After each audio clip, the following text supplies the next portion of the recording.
Hey guys, how you doing? I just wanted to quickly record another one. This might be a short one, we'll see. Um,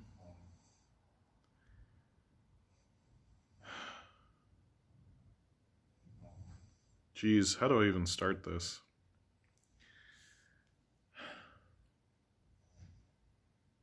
At this stage in the game, I think the people who are focusing on cost, in regards to the pandemic, in regards to any of this, um, the people who are focused on the numbers, on the money, so to speak, I think have lost their minds. Um, there comes a point, like what we're experiencing right now is a reckoning. That there's a reckoning of neoliberal ideas that happen, that have happened. And this reckoning is coming forward and is being unleashed uh, through chaos and rage. And one of the things that I think is extremely telling is that the police forces were ready for it. They knew it was going to happen. There is no reason to arm in military grade equipment to train with military training unless you were expecting to use that equipment and those tactics. And so this is sort of the stupidity that we have found ourselves in. It's what I have come to call the Batman paradox. That we're all supposed to celebrate Batman when, if you pause and you think about Batman for a minute, you begin to realize that an 80 to 90% tax on Bruce Wayne's profits above, say, $1 million would do far more to help the city of Gotham than Batman ever could. And that Batman's solutions are to drop bombs on the citizenry who are only in the state that they are in because Bruce Wayne keeps getting tax cuts.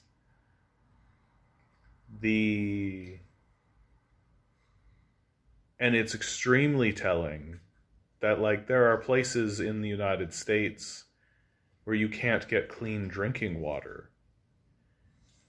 And yet you can't get clean drinking water, and yet the police forces are walking around in stormtrooper armor. How much does that armor cost? How much do those guns cost? How much do those police vehicles cost? Why is it that when it comes to spending money on weapons, there seems to be an unlimited supply, but when it comes time to actually just pay for pipes to be replaced for clean water? Or how about medical equipment so doctors can actually have the equipment they need to face this pandemic? None of that seems to exist. And in fact, it gets thrown in our faces. Well, how are you going to pay for that?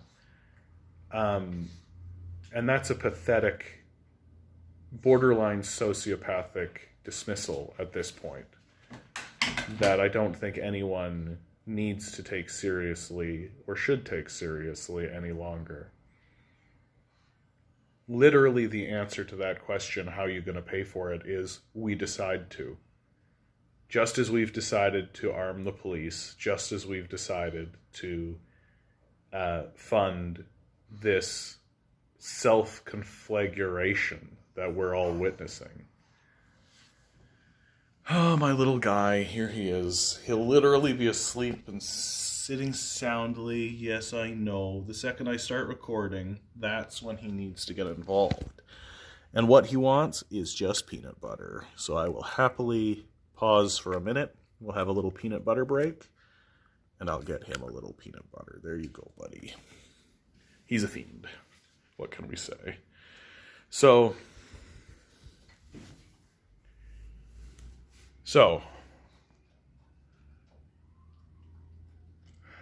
there is a little ray of hope that I see. I just saw a video, and it's the reason why I wanted to record this, because I think it's important to note. And I hope this gets around, and I hope this attitude spreads throughout the United States. The sheriff of Michigan, I don't know if it was the sheriff of Michigan. Is that a thing? The sheriff of one of the cities in Michigan told his soldiers, told his cops to stand down. They put their batons down and they joined the protesters. There's a great video of that circulating right now. And that's the kind of thing that neoliberal capitalists are terrified of. That if the police actually do agree, the police and the military just agree to end this, to simply say, we are going to put our batons down and we are going to join the protesters. We are going to end this conflict because it's not worth us fighting. If that's what happens, then that's the end of the political establishment. Without a doubt. That is the moment when the protesters can walk into the halls of power and demand the changes that they want to see with the full force of righteousness behind them. Entire countries have collapsed and had their constitutions completely redrawn because of this. Chris Hedges, who, if you don't know who Chris Hedges is, you better look into Chris Hedges, has spoken widely about this, that if the police forces join the protesters, that is the end of the power establishment, and that it cannot withstand that. And that happened in Michigan. We have video evidence of it. A sheriff in Michigan stood down and joined the protesters. And if more and more people began to do that, and more police officers begin to do that, this conflict could come to an end very quickly.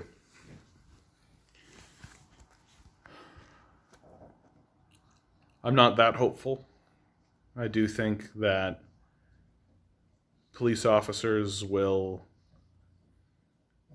Certain states and certain cities obviously have a culture that insists that the populace is an enemy to be fought. They can't seem to get over it. And it's this kind of ideological hatred that exists in their heart. And I don't know that they know quite how to begin to get over that. Because I do think that there are people who join the police forces because they have a love of violence, and they have a love of subjugation, and they have this desire to cause pain in others. I've talked about this on this channel, and it's very easy for me to believe that a police officer would join the police forces because that's where you get to beat people up. It's very easy for me to believe that. So I think people need to keep fighting the good fight. I've already got people on my channel giving me links to videos that they are making where they are saying they want to continue smashing up the place and rioting and looting. I don't really have a judgment to say on that. I think that if you... What has been unleashed in the United States is a legitimate rage. I think that legitimate rage, to pretend as if it can be controlled, is naive. To pretend as though we can compartmentalize those who are not rioting and looting to those who are,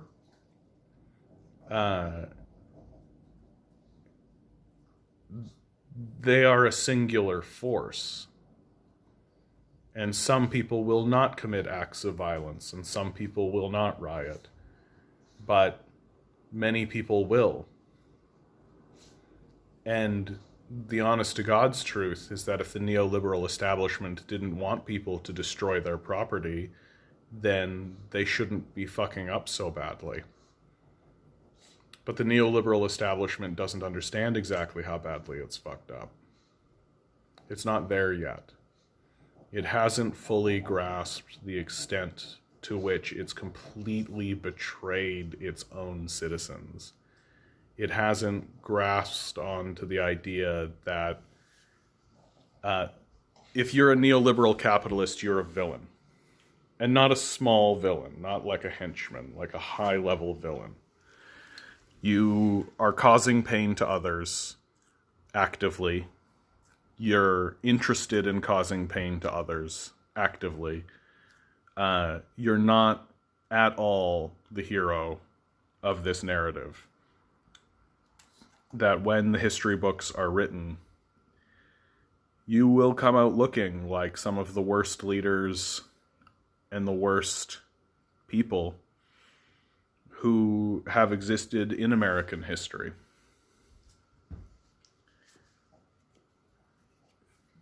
Donald Trump will not be valorized, right? Those who support Donald Trump will not be valorized. The Democratic Party will not be valorized. There's a slogan that's going around that says, Bernie Sanders was the end of the negotiation, and I think that's goddamn right. I think that the people who were willing to work with the Democratic Party were saying to the Democrats very cleanly, here's your chance. And now we're seeing exactly what the result of this corrupt behavior actually is. And now we're seeing what actually happens if you cease to take seriously the concerns of the populace. And if you didn't want people to burn down your targets, and if you didn't want people to destroy your property, then you shouldn't have abandoned them. And I don't think that's a trite thing to say, because I've been told my whole life that I should just eat less avocado toast. Well, you should have saved more. Oh, you shouldn't have taken that degree.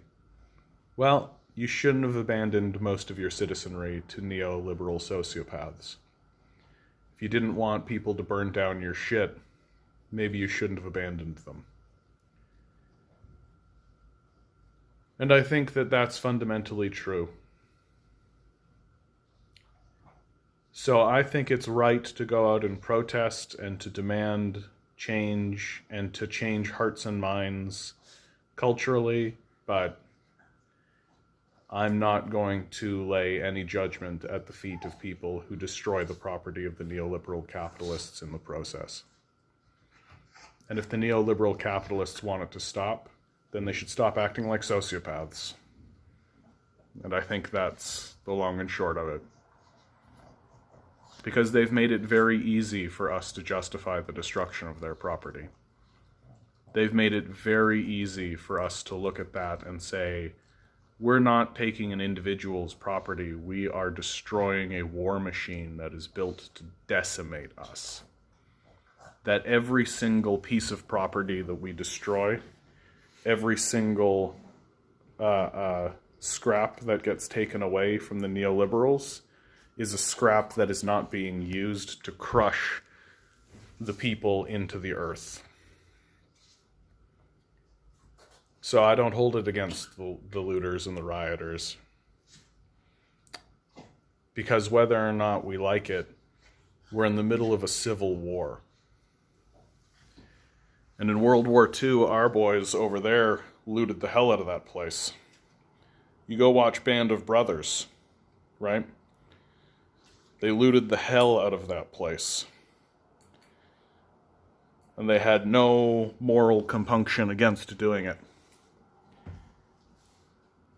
Because they were on the right side, they believed.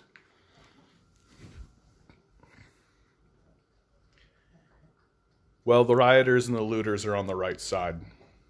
That's how badly the neoliberals have fucked up. The rioters and the looters are on the right side. And if the neoliberals want to get on the right side and want to have any moral ground whatsoever to stand on, then they need to completely change the way they think. They need to completely repent. They need to completely come clean of their illegal activities and their crimes. Frankly, they need to cease being neoliberals. They need to abandon their death cult.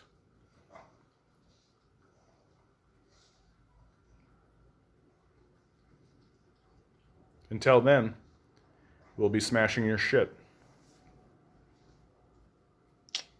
Good luck. Stay safe.